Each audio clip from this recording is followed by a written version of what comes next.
नमस्कार मंडळी, शुभज्योत रेसिपीमध्ये तुम्हा सर्वांचं खूप खूप स्वागत आहे. नाताळ जवळ आला आहे, त्याचप्रमाणे नवीन वर्षही जवळ आलं आहे. सेलिब्रेशनचा मूड आहे तर केक तर व्हायलाच हवा. आज आपण अगदी सोप्या पद्धतीने घरगुती साहित्यामध्ये होणारा रवा गाजर केक बघणार आहोत. गाजर हलवा, गाजराची कोशिंबीर तुम्ही याआधी खूप वेळा खाल्ली असेल, पण गाजराचा केक कधी खाल्ला आहे का? रव्याबरोबर गाजराचा फ्लेवर खूप छान लागतो. चला, हा केक मी तुम्हाला आज दाखवते. ह्या घरी नक्की ट्राय करून बघा. खूप सोप्या पद्धतीने आणि घरगुती साहित्यामध्ये होणारा हा केक आहे. कोणतंही साहित्य बाहेरून आवर्जून विकत आणायची गरज नाही. सगळ्यात आधी ॲल्युमिनियमचं एक पातेलं घ्यायचं, त्याला तेल लावायचं आणि तेलाने पूर्ण ग्रेसिंग करून झालं की मैदा टाकायचा आणि मैदाने संपूर्ण पातेल्याला आपण डस्टिंग करून घ्यायचं, जेणेकरून केक आपला खाली चिकटणार नाही. आता हे खूप भांडं आपण बाजूला ठेवून देऊ आणि पुढची तयारी करूयात. सगळ्यात आधी मी गॅसवरती दूध तापायला ठेवले. ते कशासाठी ते मी पुढे सांगेलच. त्याचबरोबर एका बाजूला कुकर आपण फ्री हीट करून घेणार आहोत. कुकर फ्री हीट करण्यासाठी गॅसवरती कुकर ठेवायचा, त्याच्यामध्ये 3 चमचे बारीक मीठ घालायचं. मिठामुळे आपला कुकर छान फ्री हीट होतो आणि होणारा केक आहे तो देखील खूप छान बेक होतो. कुकरच्या टोपणाची रिंग आणि शिट्टी काढून घ्यायची. त्यानंतर हे झाकण आपण असंच वरती ठेवणार आहोत जोपर्यंत आपली बाकीची तयारी होती. गॅस मी बंद केला आहे. गॅस मी शेवटचे 10 मिनिटात चालू करणार आहे. मिक्सिंग बाउलमध्ये सगळ्यात आधी मी 1 वाटी रवा घेतला आहे, त्याचबरोबर पाऊण वाटी साखर घेतली.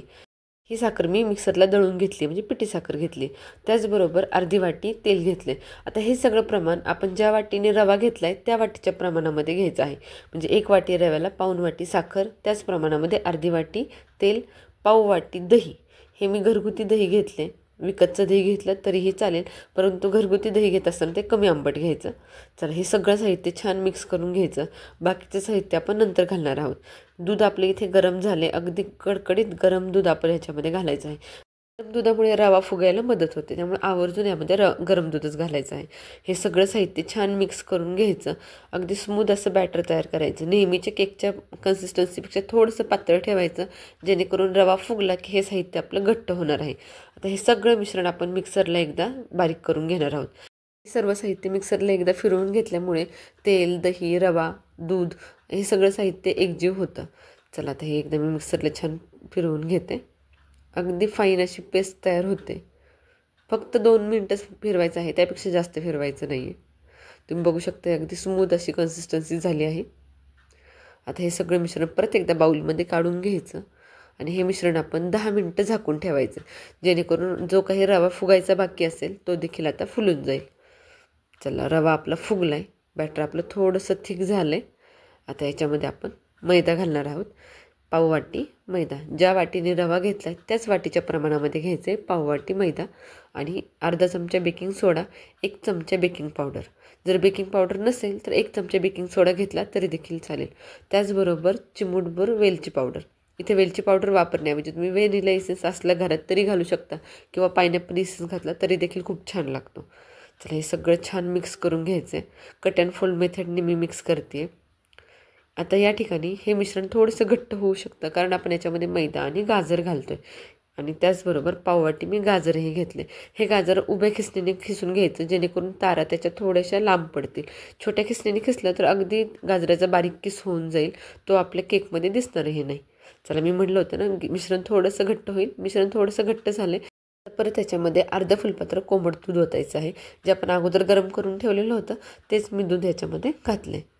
आता हे परत एकदा छान मिक्स करून घ्यायचं दूध घातल्यानंतर, आणि लगेच आपण आपल्या ॲल्युमिनियमच्या पातेल्यामध्ये ज्यामध्ये केक शिजवायचा त्यामध्ये घालून घ्यायचं. तुमच्याकडे केक टीन असेल त्यामध्ये केला तरी देखील चालेल. इथे मी गॅस चालू केला आहे. कुकर परत फ्री हीट करायला ठेवला आहे. केक आपण कुकरमध्ये 5 मिनटं मोठ्या गॅसवरती आणि 15 मिनटं अगदी मीडियम गॅसवरती बेक करून घेणार आहोत.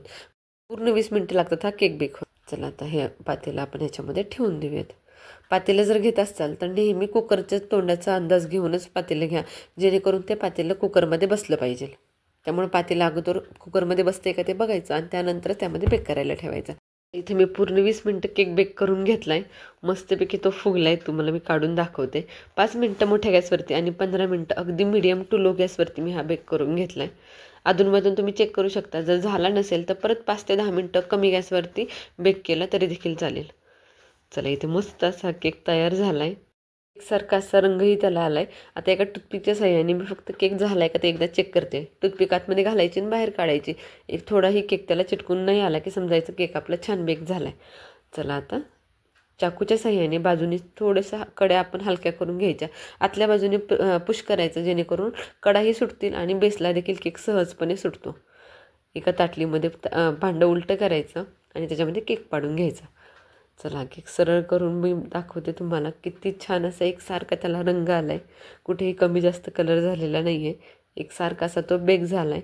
कुकरमध्ये देखील ओव्हनपेक्षाही छान केक बेक होतो. त्यामुळे तुम्ही घरगुती पद्धतीने करत असाल तर खाली मीठ टाका. मीठ टाकल्यामुळे केक आपला एकसारखा असा बेक होतो. चला आता हा कट करून घेऊयात.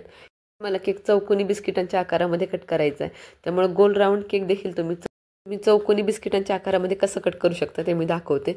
आपल्या इथं खूप छान स्पंजी झाला आहे. गाजरही खूप छान दिसते. या गोल केकच्या दोन्ही बाजू थोड्याशा हलक्याशा कट करून घ्यायच्या आणि ह्या दोन्ही बाजू वायाही जात नाहीत. ह्याचा देखील चौकोनी शेप आपण पाडणार आहोत. ह्या दोन्ही बाजूला घेऊयात आणि केक आपला सरळ करून घेऊयात. आता केक सरळ केल्यानंतर चाकूच्या साह्याने अगदी हलक्या हाताने चौकोनी शेप पाडून घेऊयात. तुम्ही बघू शकता अगदी सहज पद्धतीने कट होतोय. बेक झाल्यानंतर किमान 10 ते 15 मिनिटानंतर तो आपण कुकरमधनं बाहेर काढायचा आहे. लगे जर बाहेर काढला तर कोणताही केक अगदी घामिजल्यासारखा होतो आणि तो कटही व्यवस्थित होत नाही. 10 ते 15 मिनिटांनीच त्याला कट करायला घ्यायचं आहे. तर थंड झाल्यामुळे सहज आपण कट करू शकतो. तुम्ही बघू शकता किती सुंदर अशा ह्या वड्या पडत आहेत. हे सेलिब्रेशनसाठी किंवा अगदी चहाच्या वेळेस संध्याकाळी बनवायचं म्हटलं तरी अगदी सहज पद्धतीने होतो.